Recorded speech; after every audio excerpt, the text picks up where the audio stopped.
မတို့ကကိုစတိုင်းတော့မယ်ကိုစတိုင်းတော့မယ်ဆိုလို့ရှိရင်အပေါ်ပိုင်းနဲ့အောက်ပိုင်းနဲ့ကိုခွဲခြားပေါ့နော်တိတိကျကျလေးခွဲခြားလို့ရအောင်လို့ခါကျိုးစီရမယ်ခါကျိုးစီရဲ့အခါခါရဲ့အသိမ်ဆုံးနေရာကိုစီးမယ်တချို့ခန္ဓာကိုယ်shape တအားပေါ်တဲ့ဒီဆိုရှင်ခါနေရာတိတိကျကျတစ်လိုင်းပေါ်ပြီးမှတင်ရကားလာတာရှိတယ်အဲ့လိုမျိုးဆိုရင်သူ့ရဲ့တိတိကျကျပေါ်နေတဲ့ခါတိုင်းမှာမလို့စီးပေးလိုက်အောင်ဒီလိုမျိုးခန္ဓာကိုယ်တွေ့တဲ့လူတွေကြတော့ခါလိုင်းနေရာဒီနေရာလဲဟုတ်နေတယ်လို့ဒီနေရာလဲဟုတ်နေတယ်လို့အဲ့လိုဖြစ်တတ်တယ်ပေါ့နော်အဲ့လိုလူမျိုးဆိုလို့ရှိရင်အမတို့ကကျိုးကိုဒီလိုဆွဲဒီလိုလေးဆွဲလာမယ်ဆွဲလာပြီးတော့အခုမတို့ထောက်သွားသလိုလေးဖြစ်သွားတယ်သူရဲ့အတိမ်ဆုံးခါနေရာလေးကလေဒီနေရာလေးမှာခါတကယ်ကျိုးစီမယ်နော်တချို့ကချက်လိုင်းဆိုပြီးတော့ယူတတ်တယ်ချက်ကအောက်ကျတယ်ချက်ကဒီလိုအောက်နာလေးကျတယ်ချက်ဒီတချို့ကတော့ခါအတိနေရာမှာချက်ရှိနေတတ်တယ်ဒါပေမဲ့ချက်နဲ့အတိကျယူလို့မရဘူးသူ့ရှိတ်ကိုလှမ်းကြည့်လိုက်လို့ရှိရင်အမတို့ကခါနေရာဆိုပြီးတော့ဗောနော်ရှိတ်လိုင်းထားရင်လှတဲ့အနေထားလေးမှာအမတို့ခါကိုကျိုးစီပေးရမယ်ဒါမှအပေါ်နဲ့အောက်နဲ့တိတိကျကျပိုင်းဖြတ်ပြီးသွားပြီပေါ့နော်အဲ့လိုပိုင်းဖြတ်ပြီးသွားပြီဆိုတာနဲ့အရင်ဆုံးလက်ဘေးမောက်တိုင်းနော်အရင်ဆုံးလက်ဘေးမောက်တိုင်းမယ်ဆိုလို့ရှိရင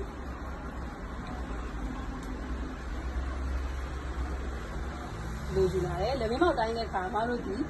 ဒီလက်ဘေးလုံးဘက်ကြီးကိုတိုင်းနေရမဟုတ်ဘူးအင်ကြီးချုပ်ဖို့အတွက်အင်ကြီးရဲ့အကျဉ်းဆုံးလက်ဘေးမောက်ကိုတိုင်းနေရဖြစ်တဲ့အတွက်အကျဉ်းဆုံးလက်ဘေးမောက်ဒီလက်ဘေးရဲ့အောက်ခြေနားလေးဒီလိုလေးဝိုက်ပြီးနေတာ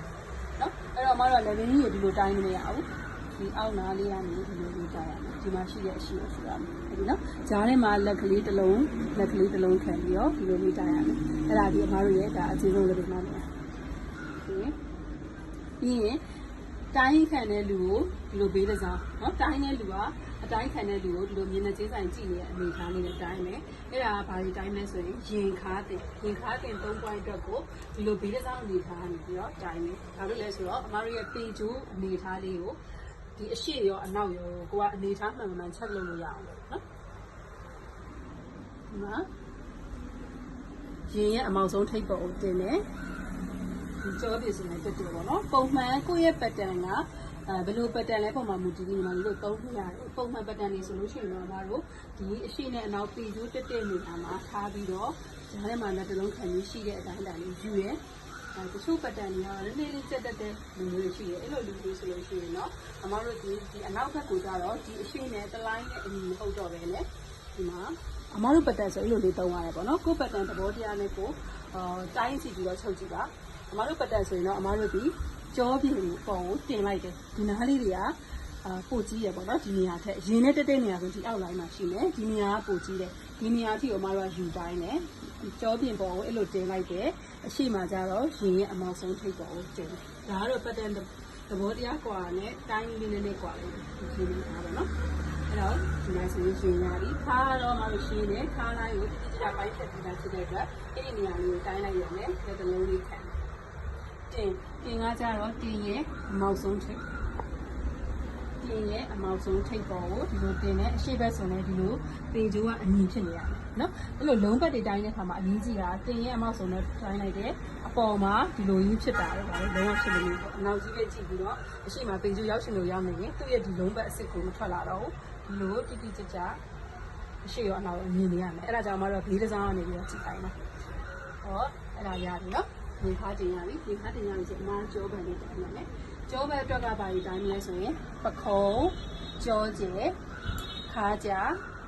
တင်မြင့်နော်အဲ့ဒါမှကိုကတိတိကျကျကိုရှိမှတ်ချင်သေးရဆိုရင်ကိုကစတမာကိုရှိတိကျနေယူလို့ဆိုရင်ကိုရှိကထက်တိုင်းတယ်အဲ့ဒါအကြောမှာတိုင်းတယ်အဲ့တော့အရင်ဆုံးပခုံးတိုင်းတယ်ပခုံးတိုင်းတဲ့အခါမှာပခုံး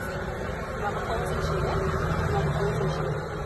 ညီမလေးဆိုလို့ရှိရင်ပခုံးစီရဲ့အစွန်းဒီလက်မောင်းစွန်းနဲ့ကွက်တီလောက်ရှိတယ်တချို့ဝိုင်းတွေဆိုဒီအသားပိုတွေအများများနေရသူ့ပခုံးစီကအထဲဝင်နေပြီသူဝါပြီးတော့ဒီအသားကြီးထွက်နေတဲ့အတွက်ပေါ့နော်အဲ့လိုမျိုးဆိုလို့ရှိရင်တော့သူ့ရဲ့လက်ကလေးကိုဒီလိုလေးလှုပ်ကြည့်လိုက်ဒီလက် joint ရှိနေတာပခုံး joint အမတို့ရဲ့အင်ကြီးအစုံဒီ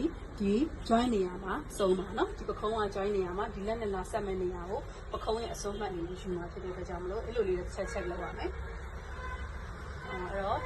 ညီမလေးကိုတော့အမကဒီပခုံးစီရဲ့အစွန်းပခုံးစီကဒီမှာလက်တစ်လုံးစာလောက်ရှိနေတာသူ့အပခုံးစီအဲ့ဒီအပြင်စုံကိုယူရမယ်ဒီအပြင်စုံယူရဲပြီးရင်ဒီလိုဒီဘက်ပခုံးစီပေါ့ဒါပေမဲ့ပေကျိုးကဒီလိုဖြစ်နေလို့မရဘူးပေကျိုးကိုဒီကုန်းစီပေါ်ကိုတင်ရမယ်ဒီလိုလေးပေါ့နော်အဲ့ဒါမှဒီမှာဆိုရင်ဒီ14ခွဲနောက်ရပြီပြီးရင်ကြော ကြောကျရင်ကြီးလေးတိုင်းတဲ့ခါမှာလည်းအရေးကြီးတယ်ကြောကျရင်ကြီးတိုင်းတဲ့ခါအင်ကြီးကိုအဲ့လိုမျိုးကတ်နေအောင်ယူလိုက်ပြီးတော့အမတို့ရဲ့လက်စင်းလာနေနေတာလေနော်လက်နဲ့အင်ကြီးနဲ့အတွဲမဲ့နေရကြောကျတိုင်းလာကြီးသွားလို့ရှိရင်ဒီကိုတွေကပွားပြီးတော့မာတဲ့အင်ကြီးကိုထောင်နေမယ်ပြော့တဲ့အင်ကြီးဆိုလည်းအသားတွေတော့လို့ရှိနေတယ်နော်အဲ့တော့ဒီနေရာလေးတိတိကျကျလေးဖတ်ဖို့လိုတယ်ကြောကျဒီကအစွန်းဒီကအစွန်းနော်ကြောကျကိုတခုတိုင်းတဲ့ခါချက်လုပ်လို့ရတာပါတချို့ဝါရဲ့အစီအများနေတဲ့လူဆိုလို့ရှိရင်ကြောပြင်ပြီးအဆုံးထိတိုင်းတဲ့ခါမှာပခုံးထက်ကိုပိုကြီးသွားမှရှိတတ်တယ်သူ့ရဲ့ဒီအစီအရင်ကြောင့်မလို့အဲ့လိုသူကကြီးသွားရင်တော့အမတို့ဒီအကြီးဆုံးပခုံးနဲ့အတူတူနဲ့သုံးတယ်ပခုံးထက်ကိုကြော်ပြီးတော့ဒီလိုကြီးဝိုက်တယ်ဒီလိုကြီးပို့သွားမယ့်အတိုင်းတောင်မသုံးဘူးအဲ့လိုသုံးလိုက်လို့ရှိရင်သူ့ရဲ့ကြောပြင်ကိုပို့ပြီးတော့အကြီးကိုခင်းနာမနာဖြစ်သွားအောင်လုပ်လို့ဖြစ်တယ်ပေါ့နော်ကိုယ့်ရဲ့ပတ်တန်လေးနဲ့သူ့ရဲ့ခန္ဓာကိုယ်လေးလှသွားအောင်ပြင်ပေးလို့ရတယ်အဲ့ဒါပခုံးနဲ့အတူတူအလွန်ဆုံးပခုံးနဲ့တူတယ်ဒါပေမဲ့ကြောကျယ်ပြီးအမတို့ standard ဆိုလို့ရှိရင်ပခုံးထက်ကိုတစ်လက်မနေတယ်ပခုံး15လက်မရှိတဲ့လူကကြောကျယ်14လက်မရှိတယ်14ဆိုရင်73ရှိတယ်နော်အဲ့ဒါတော့ standard ကိုတိုင်းရှိတယ်ဆိုတော့အဲ့ထက်ကျုံတာလည်းရှိနိုင်တယ်ပြီးရင်ကြောကျယ်ရပြီဆိုရင်ခါကြကဒီဂုတ်စီကနေပြီးတော့ခါရဲ့ဒီအမတို့ကျိုးချီထားတဲ့ line ပြီးမှကိုယ်စိတ်ကြိုက်အပေါ် line ကိုယူမလားခါတက်ကလေးကြိုက်တယ်လို့ဆိုအပေါ် line ကိုယူမလားအောက် line ယူမလားတခုကိုစိတ်ကြိုက်ရွေးခဲ့ပြီးတော့ယူခဲ့ပေါ့နော်ဒါဆိုရင်15 20အဲ့မှာယူခဲ့ပြီးရင်တင်ကြတိုင်းနဲ့ခါကိုခုနခါကြမှာဒီ out line ကိုယူခဲ့ရင်အောက် line တွေစတိုင်းမှာအပေါ် line ကိုယူခဲ့ရင်အပေါ် line ကစတိုင်းမှာပြီးလို့ရှိရင်တင်ရဲ့အမောက်ဆုံးထိပ်အမြင့်ရှိတဲ့နေမှာဒါဆိုရင်ကိုနော်အဲ့လိုမျိုးရှိပါမယ်ဒီကိုရှည်တိုင်းချင်းလို့ဆိုလို့ရှိရင်ဒီဂုတ်စီကနေပြီးတော့ကိုရှည်ကိုတောက်လျှောက်တူရမယ့်အရှင်ကိုလေးတဲ့ခါဒီလိုကြီးပေကျိုးကိုတန်းတန်းကြီးဆွဲပြီးတော့အမကြီး20ဝက်တာလား19ဝက်တာလားဆိုပြီးတော့လေးရမတို့အင်္ဂလိပ်ချုပ်လိုက်တဲ့ခါတူသွားလိုက်တယ်ပေကျိုးကိုကြောပြီးတော့အသားနဲ့ကတ်နေတာတိုင်းပြီးရင်အောက်မှာဒီလိုစီနဲ့အရှင်ကြည့်ကြအောင်ကတ်ပြလိုက်ဒါကိုရှည်ပြီးရင်အရှင်လေးရပြီအရှင်းနေတဲ့ခါကြလို့ရှိရင်ခုနကတော့တိုင်းလေးတဲ့ကြောကျင်နဲ့အတူတူရင်ကျင်ထားရမယ်အရှိဘက်ကျန်တဲ့တိုင်းမှာရင်ကျင်ရဲ့ရင်ကြရဲ့ရင်ဝေးရဲ့နော်အဲ့တော့ရင်ကျယ်ကဒီကနေပြီးတော့ဒီခုနကြောကျင်တဲ့သဘောတရားတူတယ်ပေါ့နော်ရင်ကျယ်ကကြတော့ဒီရှေ့ဘက်ရဲ့ခွင်ဒီရှေ့ဘက်ခွင်ကလည်းကြောကျင်မှာပြောသလိုပဲအမတို့ဒီရင်ကျယ်ကြီးယူတာကျယ်သွားရင်ဒီနားကြီးကလာဖောင်းနေမယ်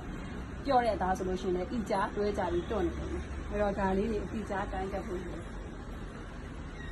ရင်ကျဲဒီမှာဒီမှာလေးဒီမှာကွက်တီနော်ကိုမျက်လုံးလေးကလည်းချုပ်နေချက်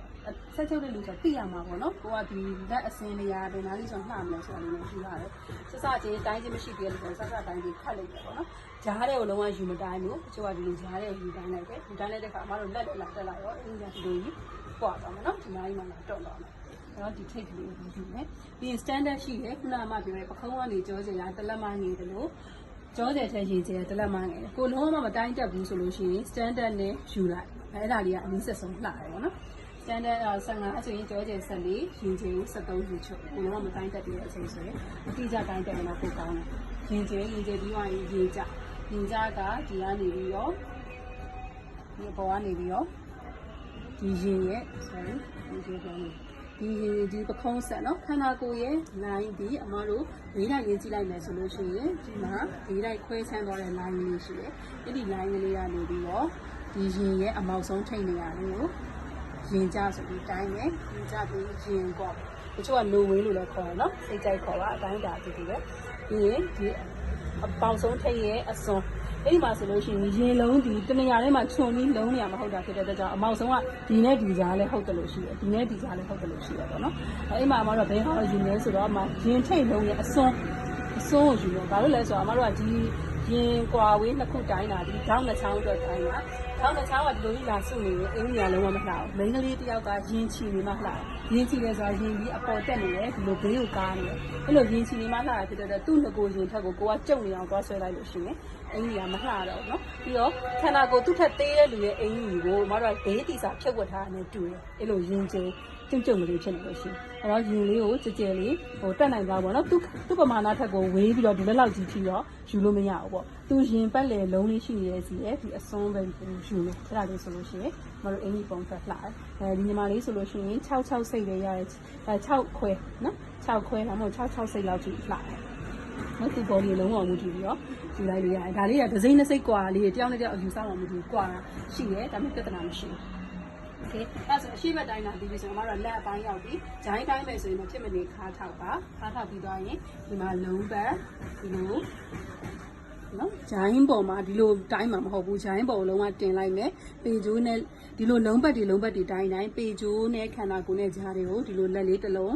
ခံမယ်ပြီးရင်ဂျိုင်းကိုဒီလိုပေကျိုးဆွဲလှဲလို့ရတဲ့အနေအထားဖြစ်ရမယ်ဒီလိုဆွဲတင်ပြီးမတားရနော်အင်ကြီးကိုပြီးရင်အမတို့ဒီလူကလှုပ်ရှားအောင်မှဖြစ်တဲ့အတွက်ကြောင့်မလို့ဒီ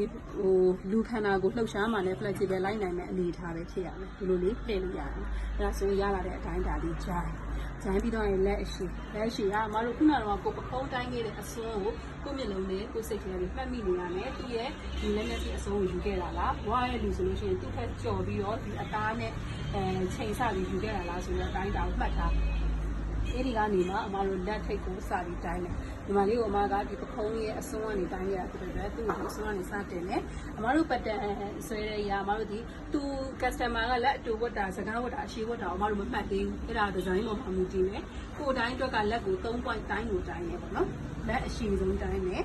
အရှိဆုံးဒီစကားရဲ့လက်မောင်းရဲ့အတုပ်ဆုံးနေရာရှိတယ်နော်ဒီ3 point ကိုတိုင်းလိုက်မယ်တိုင်းလိုက်ပြီးရင်လက်ဝကိုလည်းဒီအရှိဆုံးကလက်ဝလည်းတိုင်းတယ်စကားရဲ့လက်ဝလည်းတိုင်းတယ်ဒီအတုပ်ဆုံးနေရာရဲ့လက်ဝလည်းတိုင်းတယ်အဲ့ဒါနဲ့မှလက်ပတ်တန်ဆွဲတဲ့ခါမှာသူ့ရဲ့လက်ကတော့လျှောက်နေရာတိုင်းမှာအဆင်ပြေနေတဲ့လက်ကိုရရင်အမတို့ဒီအတူဖြတ်မလားဒီလိုသဘောစကားပဲဖြတ်မလားစကားအကြည့်ဖြတ်မလားကြိုက်တဲ့နေရာမှာဖြတ်လက်ဝကိုတစ်ခုချင်းစီပဲစဉ်းစားနေကြမလို့တော့ဘူးပေါ့နော်ဒီလိုမျိုးလေးရမယ်လက်ဝတိုင်းတဲ့ခါမှာဒီလိုလေးပတ်လက်တိုင်းပြီးတော့အမကတော့ဒီလိုလက်3လုံးလောက်ထည့်လိုက်တယ်ထည့်လိုက်ပြီးတော့အဲ့လိုလေးတိုင်းတယ်ပေါ့နော်အဲ့ဒါကတော့ဆရာတယောက်နဲ့တယောက်အယူဆကြီးကွာပါလိမ့်မယ်တချို့ဆရာမတွေဆရာတွေကတော့ဒီလက်လေးတစ်လုံးခံပြီးတော့ပဲပတ်တန်ဆွဲတဲ့ခါကျမှပွားစွာသွားထည့်တာတွေလည်းရှိတယ်ပေါ့နော်အမကတော့တခါတည်းဒီလိုလေးလက်3လုံးလေးခံလိုက်ပြီးတော့ဒီလက်3လုံးခံလိုက်တယ်လက်3လုံးဒီလိုအကျယ်လေးခံလိုက်တဲ့ပမာဏအတိုင်းလေးပဲတန်းဆွဲလိုက်တယ်အဲ့ဒါလည်းကိုယ်ပတ်တန်အယူဆနဲ့ကိုသုံးလို့ရပါတယ်မမှားဘူးပေါ့နော်ပြီးရင်အောက်ပိုင်းစကန်အရှည်တိုင်းတာလည်းလွယ်ပါတယ်ဒီခါကနေခုနကကိုယ်ယူခဲ့တယ်လို့အပေါ်လိုင်းရဲ့ယူအောက်လိုင်းရဲ့ယူကိုကြိုက်ခဲ့တဲ့ကိုကြိုက်တဲ့ line နဲ့ယူပြီးရင်အဲ့ဒီကနေစပြီးတော့တင်ပေါ်ကနေတင်တိုင်းပါထမိန်ရှည်တိုင်းတဲ့ခါအမတို့ဒီလိုဘေးတွေရှည်နေတာမတိုင်းပါနဲ့တင်ဝင်သွားတဲ့ခါတင်ကောက်တဲ့မောက်တဲ့လူတွေပို့သိလာတယ်တင်ဝင်သွားတဲ့ခါထမိန်ကထောင်ပြီးတိုးတက်သွားတတ်တယ်တင်ပေါ်ပဲတိုင်းပြီးတော့ဒီမှာသူဝတ်တက်တဲ့အရှည်ချိန်မျက်စိအစုံလောက်ဝတ်တဲ့လူများပါတယ်အေးအရှည်ကိုတိုင်းနော်အဲ့ဒါထမိန်အရှည်တိုင်းတာအဲ့ဒါဆိုလို့ရှိရင်ကိုတိုင်းကဒီလိုလုံးပြီးပါပြီ